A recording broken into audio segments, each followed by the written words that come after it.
संगठन की ही चिंता थी। उनके वरिष्ठ नेताओं का, माओवादी संगठन के वरिष्ठ नेताओं का ये सोचना था कि हम सरकार के से भी बड़ा कुछ, हम भी मानते हैं यही बात, माननीय मुख्यमंत्री जी का भी ये स्पष्ट कहना था कि सरकार से भी बड़ा कोई है तो वो समाज होता है। और इसलिए माओवादी संगठन के वरिष्ठ लोगों ने ये सोचा कि हम समाज के समक्ष आज पुनर्वास करेंगे। तो आज आप सबकी उपस्थिति में, पूरी मोदी मीडिया की उपस्थिति में और बस्तर के समाज के मानबिंदु मांझी, चालकी, गायता, पेरमा और शायद कुछ पुजारी, सभी वरिष्ठ लोगों की उपस्थिति में आज समाज ने उन लोगों का जो माओवादी संगठन के हैं, थे और जिन्होंने पुनर्वास का निर्णय लिया, पुनर्वास से नवजीवन का निर्णय लिया, उनका समाज में स्वागत किया। ऐतिहासिक घटना है।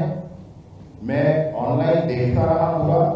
माननीय मुख्यमंत्री जी पटना गए थे तो आने में थोड़ा विलंब हुआ और इसलिए वो सारा सब कुछ को रिसीव करने एयरपोर्ट पर मैं देखता रहा। मैं हृदय से प्रसन्न रहा कि आज बस्तर के समाज के प्रमुख लोगों ने भी, वो लोग जो माओवादी संगठन को छोड़ करके और पुनर्वास कर नवजीवन के लिए आगे बढ़े हैं, उनका स्वागत किया है। ये बड़ी घटना है। मैं आपको यह भी कहना चाहता हूं कि शीघ्र ही और भी बहुत से लोग जो संपर्क कर रहे हैं, जो संपर्क में हैं, जिनसे बात चल रही है, वो भी पुनर्वास करने वाले हैं। परंतु बहुत बड़ी संख्या की चिंता न करते हुए 210 लोग आज पुनर्वास किए और इन 210 लोगों में 153 हथियार, जो उन्होंने कहा कि ये समाज के माध्यम से हम सरकार को, प्रशासन को, पुलिस प्रशासन को समर्पित करते हैं। आज ये बड़ी बात है, बड़ी घटना है। आप लोग तो बस्तर के पत्रकार हैं, अन्य स्थानों से आए हुए पत्रकार हैं, आप लोगों ने तो जीवन जिया है इस बात को लेकर। आप लोगों ने तो हर एक क्षण, हर एक पल की खबर रखी। आप लोगों ने तो बड़ा ही परिश्रम किया है कि पूरा क्षेत्र आगे आने वाले समय में ठीक हो जाए। बहुत विशेष ये है कि बस्तर की जनता के मनोभाव को देखते हुए, बस्तर की जनता के मनोभाव को देखते हुए केंद्रीय गृह मंत्री जी ने ये कहा था 31 मार्च 2026 तक सशस्त्र नक्सलिज्म समाप्त हो। आज इस बड़े ही घटना के बाद मैं ये बिल्कुल मानता हूं कि आपके मन में भी विश्वास जरूर हो गया होगा कि नियत समय में ये पूरा काम पूर्ण कर लिया जाएगा। देश के प्रधानमंत्री जी ने भी ऐसा आह्वान प्रारंभ में ही किया था और जैसे ही नई सरकार बनी थी, माननीय विष्णुदेव साय जी ने, हमारे मुखिया, छत्तीसगढ़ के नेता, माननीय मुख्यमंत्री जी ने बहुत ही गंभीरता से इस विषय की चिंता करते हुए हम सबका मार्गदर्शन किया और पूरी टीम ने बहुत मेहनत से काम किया है। आज सबसे विशेष बात यह है कि हथियार भी वापस हुए हैं, लोगों ने भी घर वापसी की है, वो पुनर्वास किया है, नवजीवन का प्रारंभ किया है और सब कुछ शांतिपूर्ण ढंग से हुआ है। इस बीच में पुनर्वास नीति के संदर्भ में सारी ही बातें उनको समझाई और बताई जा रही हैं। पुनर्वास नीति में बड़े ही महत्वपूर्ण विषय हैं। वह भी मतलब इतनी मानवता का विषय उसमें है कि मातृत्व सुख के लिए, पितृ सुख के लिए भी अगर कोई वंचित है और उनको मेडिकली कुछ ट्रीटमेंट की, असिस्टेंस की जरूरत है तो वह भी किया जाएगा। यहाँ तक के भी उनके पुनर्वास के लिए प्रधानमंत्री आवास और आदि अनेक चीजें हैं, वो सारी चीजें पुनर्वास की नीति में स्पष्ट हैं। उन सब पर लेकर काम किया जा रहा है। मैं विशेष रूप से आपको ये बताना चाहता हूं कि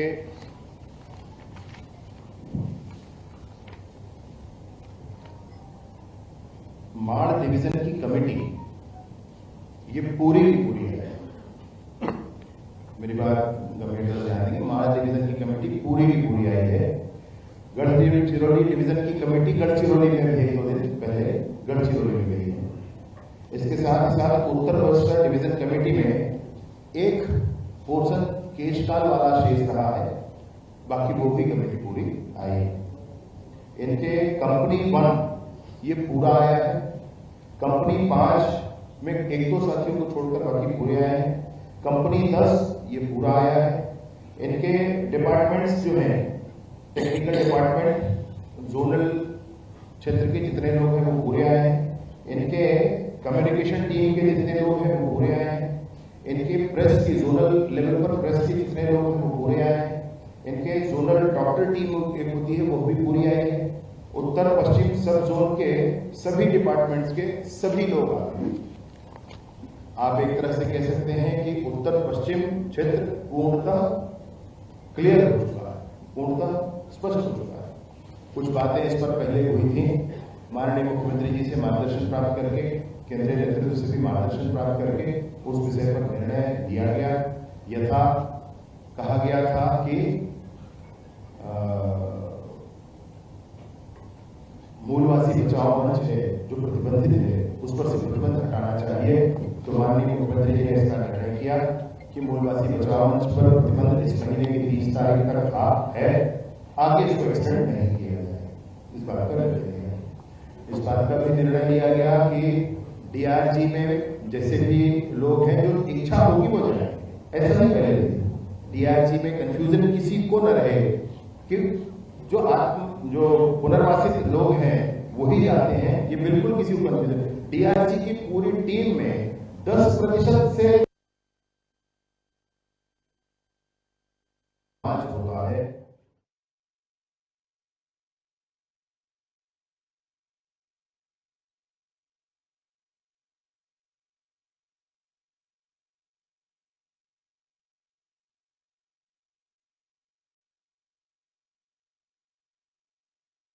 सब नए हैं, डीआरजी के संदर्भ में किसी को भी कंफ्यूजन न रहे। 10% या थोड़े से ही उसमें है, बाकी सारे के सारे नए हैं। इसमें भी बहुत स्पष्टता कर दी गई कि जो आना चाहेगा वही आएगा, कोई कंपल्सन वाली बात पहले भी नहीं थी और अभी नहीं।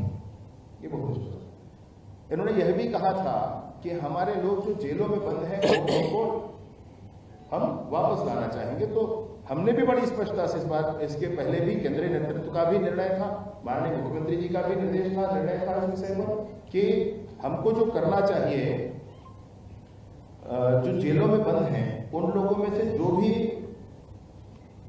अरेस्टेड की जगह पुनर्वासित स्टेटस चेंज करने की बात होती है वो करना चाहेंगे वो करेंगे। इन्होंने भी वही बात कही, तो हमने कहा भी तो पहले ही बात कर रखी, ये किया जाना चाहिए।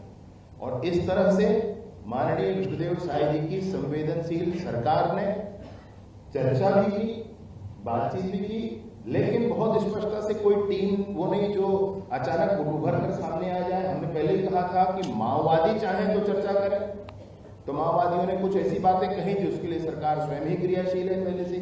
तो उन बातों के लिए जब संदेश आया तो कहा गया कि ठीक है किया ही जा सकता है, कोई बात। और इस तरीके से सुनकर समझकर जो पहले ही सरकार कर रही थी उन बातों को आगे बढ़ाकर ये कहा गया कि आप आ जाएं, बिल्कुल अनुकूलता है सारी चीजों में। तो 210 लोगों ने, जिसमें टॉप कैडर से लेकर के नीचे तक बहुत बड़ी संख्या में लोग हैं, 153, मतलब AK-47 19 है। आपको ये डिटेल मिला होगा, मैं एक बार आपको डिटेल बता भी देता हूँ कि पूरे चित्रों को मिलाकर AK-47 19 है, इंसास 23 है, इंसास LMG राइफल 1 है, 303 17, SLR 17 है, 303 36 है, और आदि आदि बहुत सारी चीजें हैं इसमें। बाकी और टेक्निकल आईजी साहब बताएंगे और बाकी वरिष्ठ अधिकारी बताएंगे। लेकिन यह है कि बहुत बड़ी संख्या बहुत बड़े हथियारों के साथ वापस आई है। ये बस्तर में शांति स्थापित करने की दिशा में बड़ा कदम है और शीघ्रता में ही, बहुत जल्द ही ऐसी और भी संख्या सामने आकर के पुनर्वास करके पुनर्जीवन प्रारंभ करने वाली है। मैं हृदय से शुभकामनाएं देता हूं सभी को, पुनर्वासित हुए नए जीवन के लिए आगे बढ़े हैं। माननीय मुख्यमंत्री जी ने सबको आशीर्वाद दिया। सबकी सुरक्षितता की है। निर्देश दिया है शासन प्रशासन को बहुत स्पष्टता से कि एक एक व्यक्ति की चिंता की जाए, ऐसे माननीय मुख्यमंत्री ने किया है। आज के कार्यक्रम में हम सबके बीच विराजमान आदरणीय अरुण साहू जी, उप मुख्यमंत्री महोदय, कार्यक्रम में विराजमान आदरणीय सांसद बस्तर आदरणीय प्रदेश अध्यक्ष और विधायक किरण देव जी, आदरणीय हमारे विधायक महोदय, आदरणीय सारे ही वरिष्ठ अधिकारी यहाँ पर उपस्थित हैं, डीजीपी साहब उपस्थित हैं, करुण देव जी उपस्थित हैं, हमारे सीआरपीएफ के हैं, हम विवेकानंद जी लगातार पूरे प्रदेश में इसकी मॉनिटरिंग करते हैं, वो भी उपस्थित हैं। सारे ही वरिष्ठ आईटीबीपी से अधिकारी हैं, सीआरपीएफ से अधिकारी, बीएसएफ से अधिकारी और आईजी बस्तर जिन्होंने लगातार सेवा पूरे बस्तर की है, उनका भी बड़ा परिश्रम इस विषय पर रहा है। और ऐसे कुछ हमारे साथी हैं जिनने इन पर बहुत अच्छा काम किया। उनका परिचय कालांतर में समय आने पर उपयुक्तता के आधार पर कराया जाएगा। वर्तमान में मैं बिना नाम लिए उनको भी हृदय से धन्यवाद देता हूँ। बस्तर की सुख और शांति के लिए आपने जो काम किया, जितने एसपी हैं हमारे यहाँ पर बस्तर में, उन्होंने भी काम किया है। हमारे कमिश्नर बस्तर, हमारे एसपी, कलेक्टर्स, सारे सबने बहुत मेहनत से काम किया है। आने वाले समय में बहुत काम करने की जरूरत है, लेकिन हम सब मिलकर इस पूरी स्थिति को सुदृढ़ करते हुए, पूरी स्थिति को ठीक करते हुए समूचे बस्तर को शांत कर लेंगे। माननीय विष्णुदेव साई जी के, माननीय अमित शाह जी के नेतृत्व में इसमें कहीं कोई संशय किसी को नहीं है। बहुत बहुत धन्यवाद।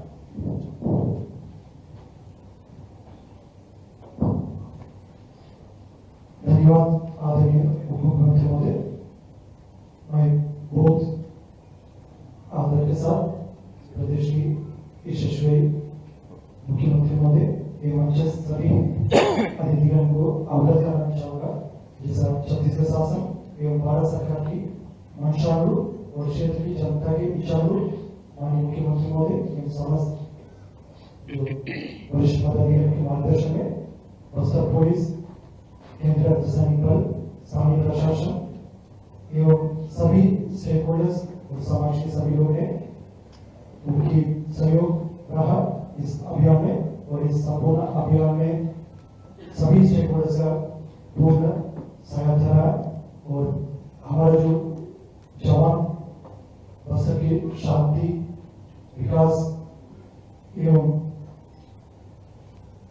बस्तर की सुरक्षा, शांति एवं विकास के लिए अपना सर्वोच्चतम बलिदान दिया, शहादत दिया, उन्हें भी हम इस अवसर पर याद करते हुए, नमन करते हुए मैं माननीय मुख्यमंत्री महोदय से अनुरोध करूंगा आज इस सभा में उपस्थित मीडिया को संबोधित करेंगे। माननीय मुख्यमंत्री।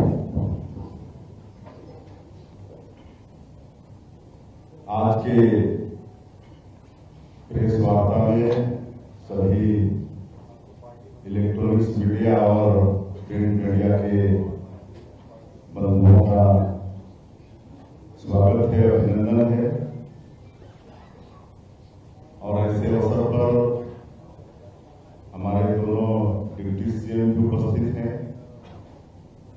आदरणीय श्री विजय शर्मा जी, जिनके पास गृह विभाग भी है, श्री अरुण साहू जी, हमारे प्रदेश के अध्यक्ष और विधायक किरण देव जी भी उपस्थित हैं, हमारे इस क्षेत्र के सांसद महेश कश्यप भी उपस्थित हैं, विधायक चेतराम अटाम भी उपस्थित हैं, सभी हमारे महानुभाव उपस्थित हैं, हमारे डीजीपी उपस्थित हैं, यहाँ के आईजी सुंदरराज, कमिश्नर, सभी अधिकारीगण, हमारे मांझी चालकी मेंबर गायता वो भी उपस्थित है, सबका मैं स्वागत करता हूं।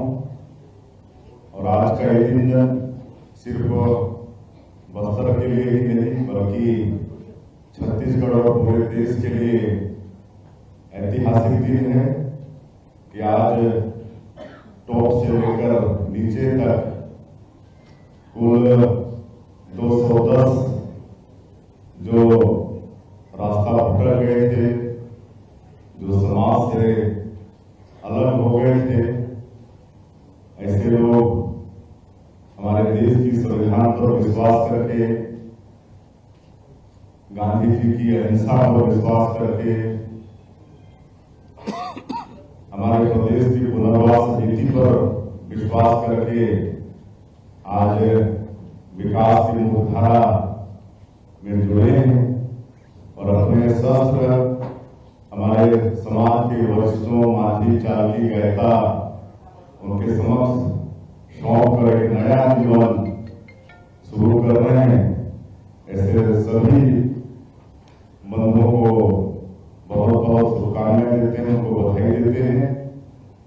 उनसे हम लोग सभी लोग मिलकर भी आए हैं और बड़ा दुख होता था कि इस नक्सलवाद के कारण मरने वाले भी अपने लोग होते थे, मारने वाले लोग भी अपने होते थे और इसीलिए हम सब लोगों ने प्रारंभ में ही ये निर्णय लिया।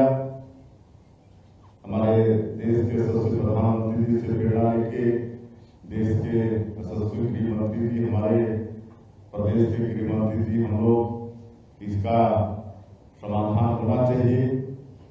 और जब ये पता चला शुरुआत में पहले की बैठक में कि ज्यादा नक्सलवाद छत्तीसगढ़ में ही बचा, उस समय 77% नक्सलवाद छत्तीसगढ़ में बचा था, बाकी 23% छत्तीसगढ़ से लगे हुए अन्य प्रदेशों में था।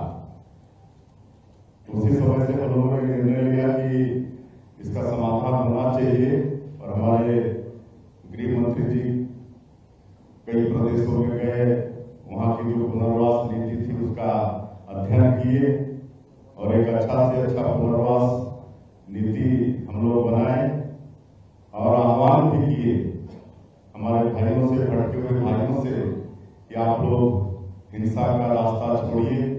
हिंसा से कोई किसी का भला होने वाला नहीं है, संवाद करिए और विकास की मुख्यधारा से जुड़िए। ये शुरू से ही आह्वान था और लगातार हमारी पुनर्वास नीति और आह्वान इस पर विचार करते हुए आत्मसमर्पण हमारे भटके हुए भाई लोग कर रहे थे।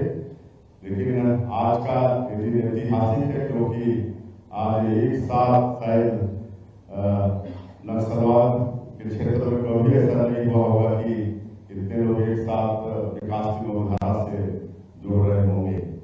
और नई पुनर्वास नीति हमारे गृह मंत्री जी बताएं कि बहुत उसमें अच्छा है, जो भी विकास की मुख्यधारा से जुड़ रहे हैं उनको हम लोग आर्थिक मदद भी 3 साल तक करने वाले हैं। शहरी क्षेत्र में 4 डिसमिल से लेकर ग्रामीण क्षेत्र में 1 हेक्टेयर तक खेती के लिए जमीन भी नई पुनर्वास नीति में व्यवस्था है, उनका स्किलिंग भी करा रहे हैं। स्किलिंग करा के उनको रोजगार से जोड़ने का भी नई पुनर्वास नीति में व्यवस्था है। साथ ही जो प्रदेश की जो नई उद्योग नीति लाए हैं उसमें विशेषकर हमारे ऐसे जो भटके हुए लोग जो विकास की मुख्यधारा से जुड़ते हैं उनके लिए भी विशेष प्रावधान है। उनको सस्ते दाम में उद्योग के लिए जमीन मुहैया कराने से और भी कई तरह के प्रोत्साहन के प्रावधान नई उद्योग नीति में भी है। इनके लिए अलग से हम लोग माननीय प्रधानमंत्री जी से, गृह मंत्री जी से निवेदन करके इनको रहने के लिए मकान उपलब्ध कराने की दृष्टि से 15,000 प्रधानमंत्री आवास योजना भी स्वीकृत कराए हैं, जिसमें कई हजार का निर्माण काम चल भी रहा है प्रधानमंत्री आवास के तहत में। तो ये सब नई पुनर्वास नीति में है और ये सब से प्रभावित होके आज इतनी बड़ी संख्या में हमारे भाई बहन लोग विकास की मुख्यधारा से जुड़े हैं और उनको संविधान का बुक भी दिए हैं और आज उनसे मिलकर भी आए हैं और उनसे हम लोगों ने ये कहा है कि अब ये जो बस्तर का क्षेत्र जो नक्सलवाद के कारण विकास की दृष्टि से अछूता था, पिछड़ा हुआ था, लेकिन अब लगातार विकास भी हो रहे हैं। नियत निलाना योजना के माध्यम से सरकार की योजनाओं को हम लोग वहां तक पहुंचाने में सफल भी हो रहे हैं। सड़कें भी बन रही हैं, बिजली भी पहुंच रही है, पानी भी पहुंच रहा है, राशन कार्ड भी बन रहा है, राशन भी पहुंच रहा है। तो इस सब बात उनको गले उतर रहा है, उनको समझ में आ रहा है और आगे वो लोग बस्तर के विकास के लिए वचनबद्ध हैं।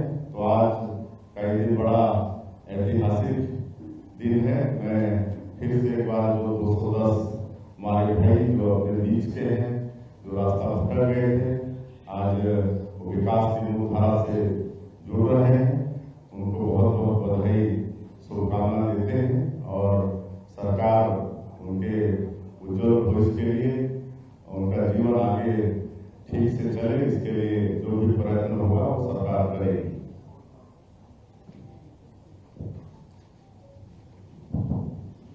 धन्यवाद आदरणीय मुख्यमंत्री महोदय। आज इस कार्यक्रम में उपस्थित होने के प्रदेश के यशस्वी मुख्यमंत्री महोदय, प्रदेश के उप मुख्यमंत्री महोदय श्री आनंद साहू जी, प्रदेश के उप मुख्यमंत्री महोदय श्री विजय शर्मा जी और क्षेत्र के विधायक श्री किरण देव जी, क्षेत्र के सांसद श्री महेश कश्यप जी, क्षेत्र के सम्मानित विधायक जनप्रतिनिधि, प्रदेश के पुलिस महानिदेशक महोदय, अतिरिक्त पुलिस महानिदेशक सीआरपीएफ, अतिरिक्त पुलिस महानिदेशक बीएसएफ, अतिरिक्त पुलिस महानिदेशक एंटी ऑपरेशंस एवं उपस्थित मंचस्थ सभी वरिष्ठ अधिकारी और समाज की हमारे साथीगण और जो मेरा साथी पुलिस अधिकारी और टीम बस्तर के सभी सदस्य, उन सबकी ओर से मैं माननीय महोदय को अवगत करना चाहूँगा। आज की ये निर्णायक और महत्वपूर्ण घटनाक्रम सरकार की मार्गदर्शन में बस्तर पुलिस, छत्तीसगढ़ पुलिस, सुरक्षा, समाज सुरक्षा बल, केंद्रीय अर्धसैनिक बल, स्थानीय प्रशासन और जागरूक समाज की निरंतर एवं ईमानदार प्रयास का प्रतिफल है। शांति, संवाद और विकास पर केंद्रित प्रयासों ने अनेक कैडर को सामाजिक विकास में शामिल होने में प्रेरित किया। इन सभी कैडर को आज समाज में रीइंटीग्रेशन या पुनर्मार्गम, पुनर्वासन, पुनर्जीवन की पहल के तहत उनका सामने शासन ने, समाज ने उनका स्वीकार किया। आज इस कार्यक्रम में उपस्थित होने के लिए और आज इस प्रेस ब्रीफिंग में उपस्थित होने के लिए आप सब लोगों को मैं बहुत बहुत धन्यवाद एवं आभार व्यक्त करना चाहूँगा। विशेष तौर पर हमारा जो मीडिया के साथी है, विगत 2-3 दिन से आप सब लोग का एंग्जाइटी थे, क्यूरियोसिटी थे, जो जानकारी के लिए अभियान की गोपनीयता के कारण से कुछ चीज जानकारी दिया गया, कुछ चीज जानकारी गोपनीय रखा गया। इसके बावजूद आप सब लोग ने काफी सकारात्मक सहयोग दिया, समय के सही इंतजार किया और आप सब इलेक्ट्रॉनिक, प्रिंट मीडिया और सोशल मीडिया के सभी हमारे साथीगण को भी विशेष रूप से बहुत बहुत आभार और धन्यवाद। मैं सभी हमारे मीडिया के साथी हैं, उनसे ये भी सूचना देना चाहूँगा, इस ब्रीफिंग के पश्चात जो हमारे परिसर में आप सब लोग का मध्याह्न भोजन का व्यवस्था है, आप सब लोग मध्याह्न भोजन ग्रहण करके इधर से प्रस्थान करें। मैं आज माननीय मुख्यमंत्री महोदय की अनुमति से इस ब्रीफिंग का समाप्ति का घोषणा करता हूं। धन्यवाद।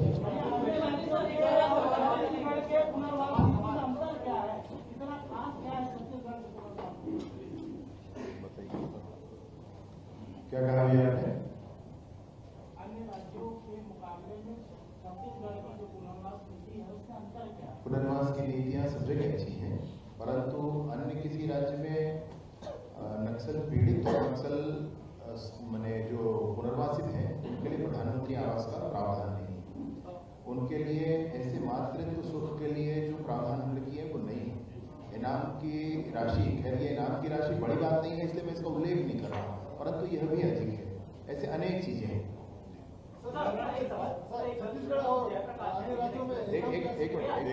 अरे वो क्या के वरिष्ठ लोगों ने ये सोचा समाज होता है और इसलिए माओवादी संगठन के वरिष्ठ लोगों ने ये सोचा समाज, मुख्यमंत्री जी ने इस बात पर बड़ी स्पष्टता की। हमारे अपने लोग हैं, पुनर्वास किए हैं, नया जीवन प्रारंभ कर रहे हैं। मैं आपसे भी निवेदन करता हूं कि ऐसे शब्द जिसका कोई अस्तित्व ही इस पूरी प्रक्रिया में नहीं है, उसका उपयोग भी हमको नहीं करना चाहिए। पुनर्वास किया है, सुनिए मेरी बात, मैंने पुनर्वास किया है, वो नवा जीवन शुरू कर रहे हैं। कंडीशन बिल्कुल नहीं है, कंडीशन वाली बात नहीं है। सूचना कहीं से आई थी कि ऐसा सोचते हैं कि मैंने दोनों तीनों चीजें बताई आपको, मूलवासी बचाओ मंच ने, मैंने माननीय मुख्यमंत्री से निवेदन किया, उन्होंने अनुमति दी कि ठीक है भाई, मूलवासी बचाओ मंच इस बार आखिरी इस अक्टूबर में है, वो नहीं करें। एक छोटा सा मामला, एक दूसरी जो बातें थी वो भी स्पष्टता के साथ मैंने बताई। यथा जो जेल में बंद हैं, अगर वो ये कहते हैं कि हम अब ये छोड़ते हैं, अगर ये हम तो सरकार के नाते यह कोशिश चल ही रहेगी, तो ये उनका भी कोशिश है, तो ठीक है, इसमें कोई बात नहीं। ऐसी ही बातें हैं जो लोकहित के विषय थे, सरकार तो कर ही रही है, ये उनके विषय है, पता चला तो कहा कि आप साथ आओ भैया, डेमोक्रेटिक इलेक्ट्रिकल डेमोक्रेसी में भाग लो, ऐसा कहा। सर, आपको के पूरे प्रयास की वजह से आज नक्सल अपने खात्मे की ओर जा रहा है और उनके धारा में जो भारी मात्रा में जो पूरी देश दुनिया देख रही है।